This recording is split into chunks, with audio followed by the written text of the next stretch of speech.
बदलापूर अत्याचार प्रकरणातील आरोपी अक्षय शिंदे याचा मृतदेह कुटुंबियांनी स्वीकारायला आधी नकार दिला होता, मात्र आता तो स्वीकारला जाईल अशी शक्यता आहे असं कळतंय।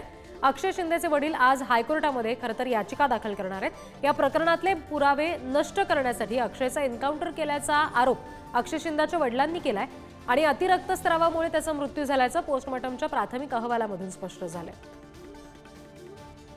या सगळ्या संदर्भात आपण आणखी तपशील घेणार आहोत। प्रतिनिधी निखिल चव्हाण आपल्याशी जोडले गेलेले आहेत। निखिल, कालपर्यंत अगदी आतापर्यंत सुद्धा अक्षय शिंदेच्या वडिलांचा किंवा एकंदरीत कुटुंबियांचा मृतदेह स्वीकारायला नकार होता, पण आता तो स्वीकारला जाईल असं कळतंय। काय नेमकी शक्यता वर्तवता येते?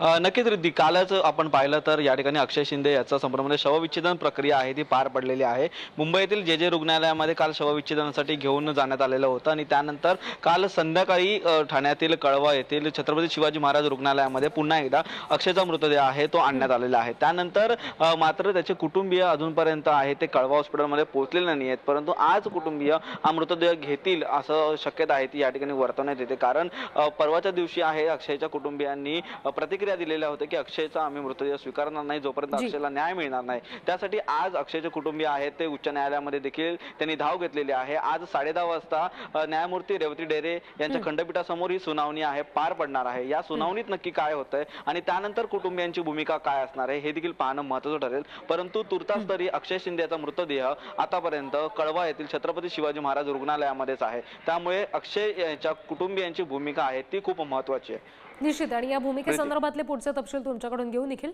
धन्यवाद दिलेल्या माहितीसाठी।